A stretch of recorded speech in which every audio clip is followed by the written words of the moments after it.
भारत माता की। भारत माता की। ನಿಮಗೆಲ್ಲ ನನ್ನ ನಮಸ್ಕಾರಗಳು।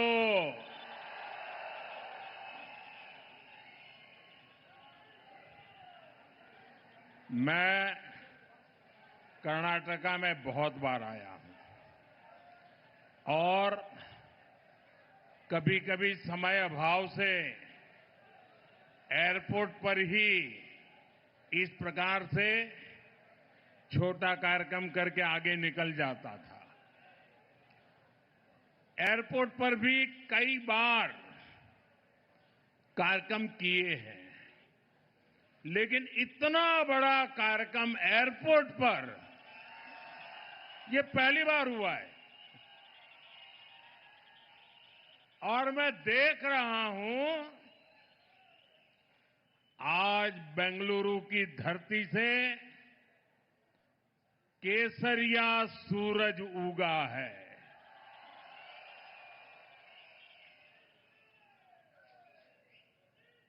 एक भाजपा कार्यकर्ता के तौर पर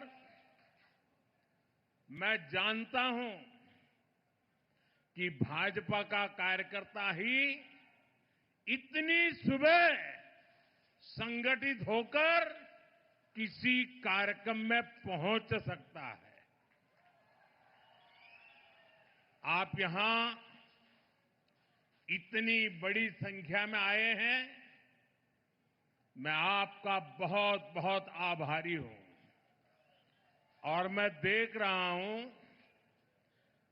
आप सबकी आंखों में नजर आ रहा है, जिसको भी सुनने का अवसर आता है तो ऐसा लग रहा है कि बंगाल की जीत भी आप ही की जीत है।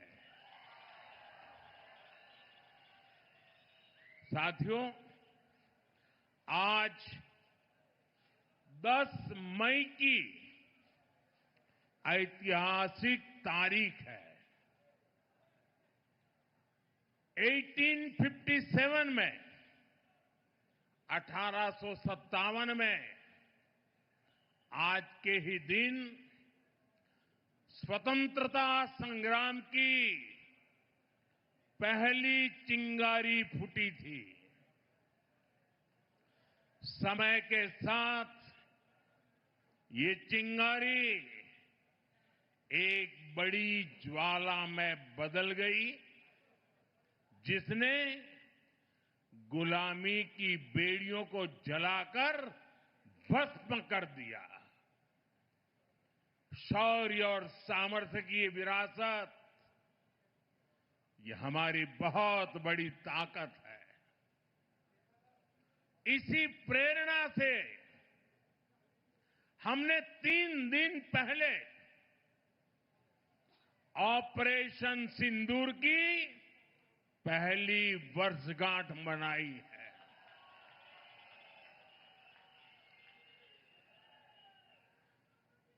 और कल सुबह 11 तारीख को मैं गुजरात के सोमनाथ में रहूंगा।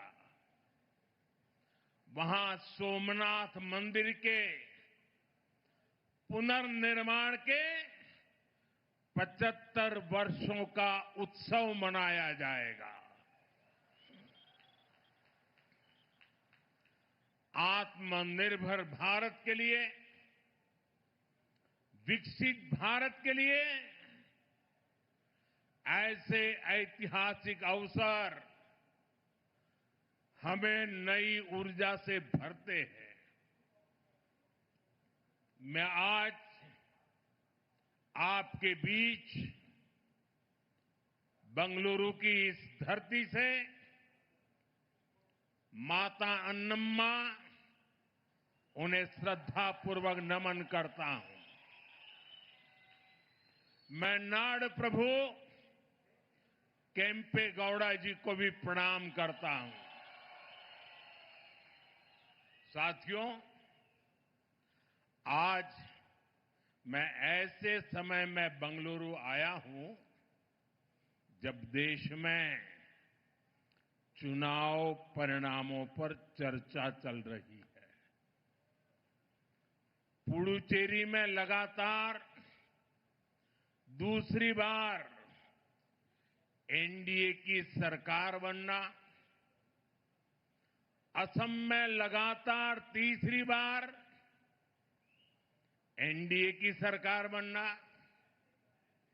बंगाल में पहली बार बीजेपी को इतना बड़ा आशीर्वाद मिलना और अभी 2 सप्ताह पहले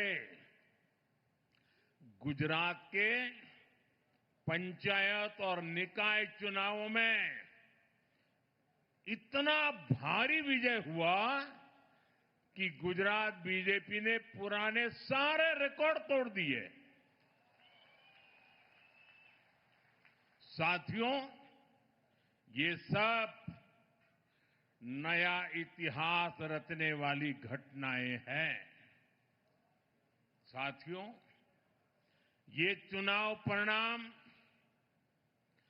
भारत की राजनीतिक दशा दिशा के लिए महत्वपूर्ण है।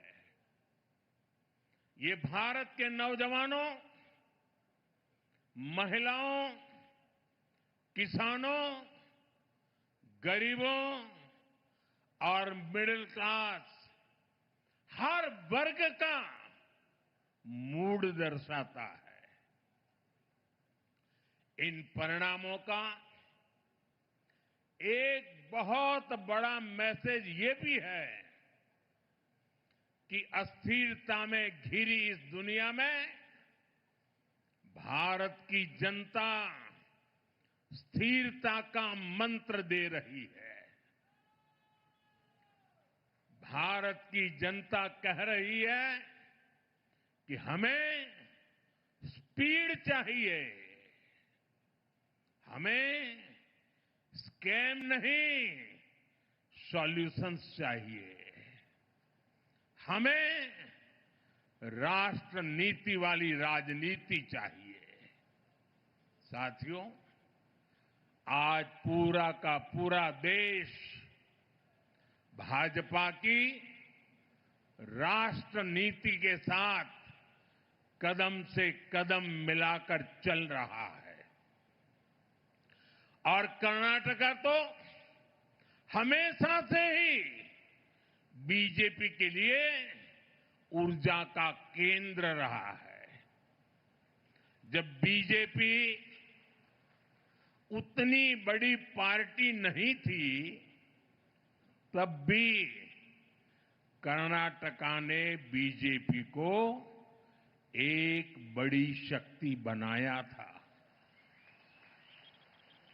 आज आंध्रा में एनडीए सरकार है।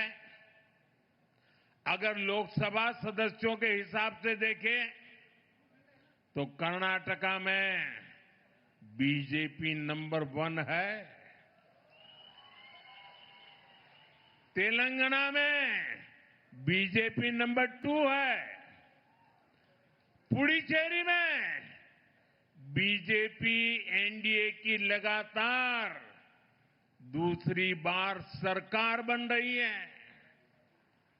आपको याद होगा, सिर्फ 10 साल पहले, यानी पिछले एक चुनाव के पहले, बंगाल में हमारे सिर्फ 3 एमएलए थे। यानी एक चुनाव के पहले, 10 साल पहले जो चुनाव हुआ था, सिर्फ 3 एमएलए। आप आज वहां 200 से भी अधिक विधायकों के साथ भारतीय जनता पार्टी की सरकार है। अभी केरलम में भी हम 1 से 3 एमएलए तक पहुंच गए हैं और जब 3 पहुंच जाते हैं ना, तो वो दिन दूर नहीं जब केरलम में भी बीजेपी एनडीए की संख्या 3 से बढ़कर बहुमत के आंकड़े को पार कर जाएगी।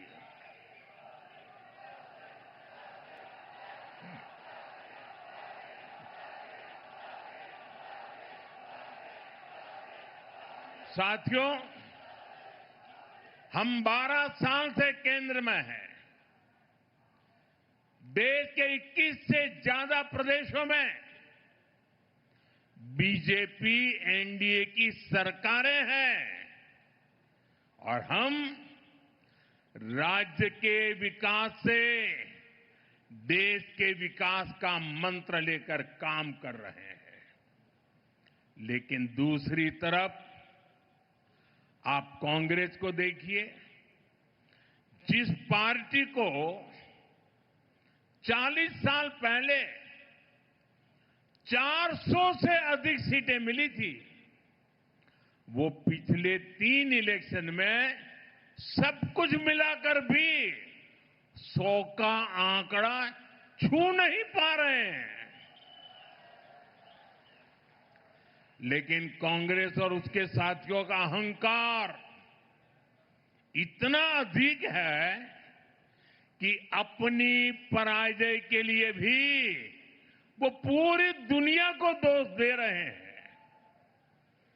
संविधान, लोकतंत्र, संवैधानिक प्रक्रियाएं, कोर्ट, इनके प्रति भी घृणा मेरे सार्वजनिक जीवन में मैंने कभी भी किसी भी मेन स्ट्रीम पॉलिटिकल पार्टी को ऐसा करते हुए नहीं देखा था। वो इतनी निराशा की गर्त में डूबे हुए हैं कि गाली गलौज के सिवाय, बद्दी भाषा का प्रयोग करने के सिवाय अब उनके पास कोई एजेंडा नहीं बचा है। साथियों, बीजेपी की सरकारों के लिए लोक कल्याण सर्वोपरि है और ये शब्द नहीं है, हमने जी करके दिखाया है। तभी तो 25 करोड़ लोग गरीबी से बाहर निकले हैं। हमारा मंत्र सबका साथ, सबका विकास का है। हमारा मॉडल गुड गवर्नेंस का है।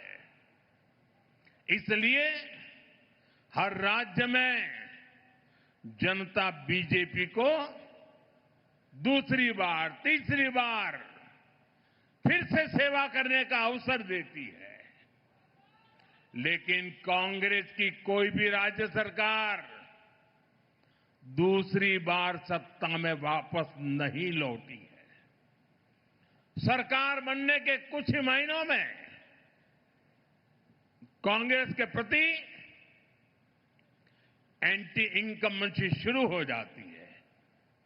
ऐसा इसलिए है क्योंकि कांग्रेस को सिर्फ विश्वासघात करना आता है।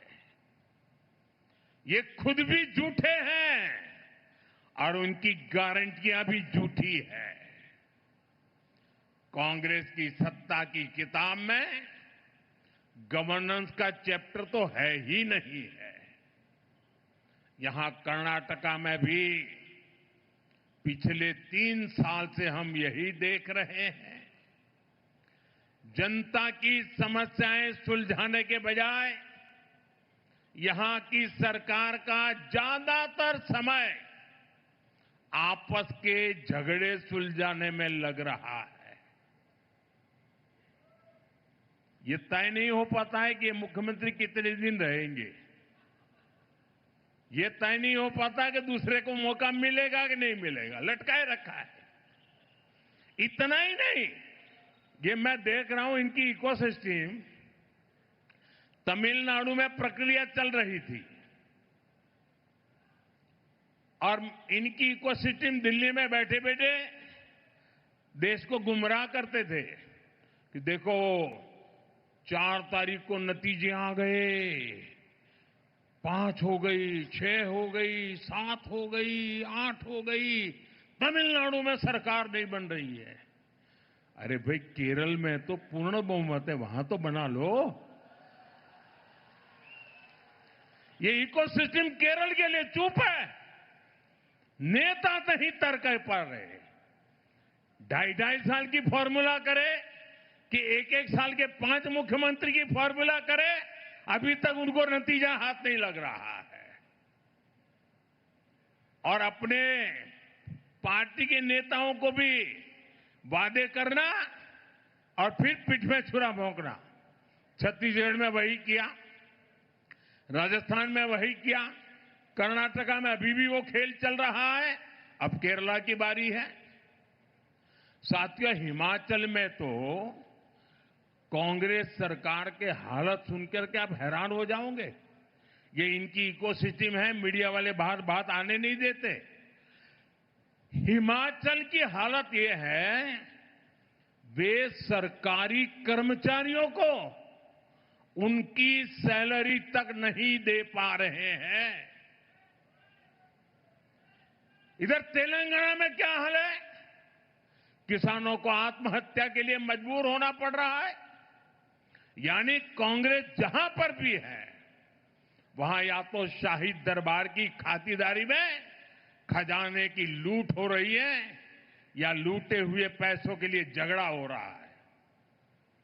साथियों, कांग्रेस की पहचान आज एक परजीवी पार्टी की बन गई है, और इसलिए वो पहला मौका मिलते ही अपने साथियों के साथ भी विश्वासघात करती है।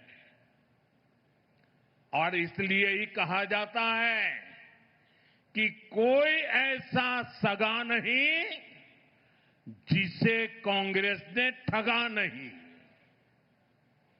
अभी तमिलनाडु में ही देखिए, 25-30 साल से कांग्रेस का डीएमके के साथ घनिष्ठ संबंध था। डीएमके के साथ गठबंधन ने कितनी ही बार कांग्रेस को संकटों से बाहर निकाला, और 2014 के पहले 10 साल उनकी जो सरकार थी, वो भी डीएमके के कारण टिकी थी। लेकिन क्या हुआ? जिस डीएमके के साथ 25-30 साल का जीने मरने का नाता था, हर पल जो डीएमके कांग्रेस की भलाई के लिए काम करती थी, लेकिन जैसे ही सत्ता का खेल कहीं और मुड़ गया, तो सत्ता के लालच में सत्ता भूखी कांग्रेस ने पहला मौका मिलते ही डीएमके की पीठ में छुरा भोंक दिया। परजीवी कांग्रेस को अब एक और पार्टी चाहिए जिसकी पीठ पर सवार होकर वो प्रासंगिक बनी रह सके। साथियों, कांग्रेस ने एक और विश्वासघात देश की बहनों बेटियों के साथ किया है। दशकों से कांग्रेस देश की महिलाओं की आंखों में धूल झोंकती रही है। कांग्रेस महिला आरक्षण का वादा करती थी और फिर अपने ही सहयोगी दलों से इसका विरोध करवाती थी। बड़ा खेल चला करता था। बीजेपी ने इस खेल को खत्म किया, महिलाओं के लिए 33% आरक्षण का कानून बनाया। लेकिन साथियों, कांग्रेस देश की सबसे बड़ी नारी विरोधी पार्टी है। इसलिए कांग्रेस ने संसद में नारी शक्ति वंदन संशोधन को गिरा दिया। ये संशोधन अगर पास हो जाता तो लोकसभा में कर्नाटका की सीटें कहीं अधिक हो जाती, बढ़ जाती। कर्नाटका से बहुत बड़ी संख्या में बहनें बेटियां एमएलए बनती, एमपी बनती, देश का भाग्य निर्णय करने में भागीदार बनती। लेकिन कांग्रेस ने ये नहीं होने दिया। देश की नारी, कर्नाटका की महिलाएं कांग्रेस को इस पाप के लिए कभी माफ नहीं करेगी। साथियों, आज देश विकसित भारत के संकल्प की सिद्धि से जुटा है। इस मंत्र को लेकर के चल पड़ा है और इस संकल्प की सिद्धि में कर्नाटका की बहुत बड़ी भूमिका है। इसलिए ये जरूरी है कि कर्नाटका में ईज ऑफ लिविंग और ईज ऑफ डूइंग बिजनेस दोनों बेहतर हो। मैं कर्नाटका के हर परिवारजन को भरोसा दिलाता हूं कि बीजेपी एनडीए सरकार अपनी तरफ से हर प्रयास कर रही है। साथियों, बीजेपी के लिए देश का हित, देश के लोगों का हित, ये हमारे लिए सर्वोपरि है। आप देख रहे हैं कि इस समय वैश्विक स्तर पर किस तरह की चुनौतियां हैं। वेस्ट एशिया में संकट की स्थितियां लगातार बनी हुई है। युद्ध के इस माहौल का बहुत नकारात्मक असर पूरे विश्व पर पड़ा है और भारत भी इससे प्रभावित हो रहा है। हमारे नार प्रभु केंपेगौड़ा जी कर्तव्य पालन की मिसाल रहे हैं। उनकी धरती से मैं आज देश के लोगों से भी एक आग्रह करना चाहता हूं।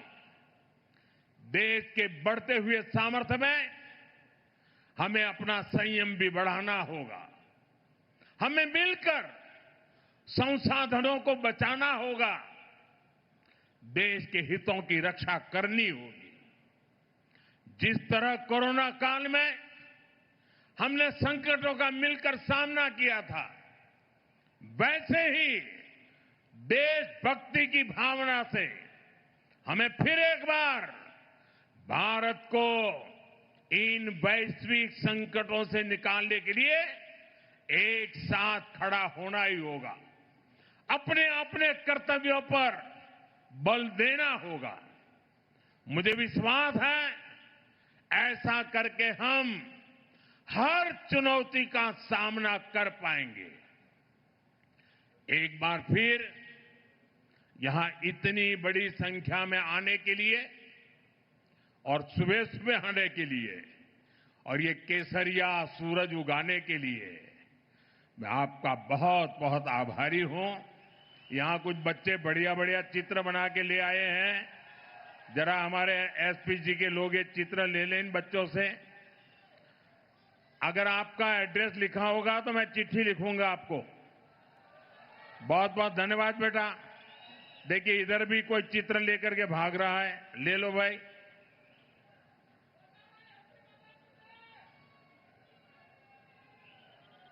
भारत माता की, भारत माता की, भारत माता की। धन्यवाद।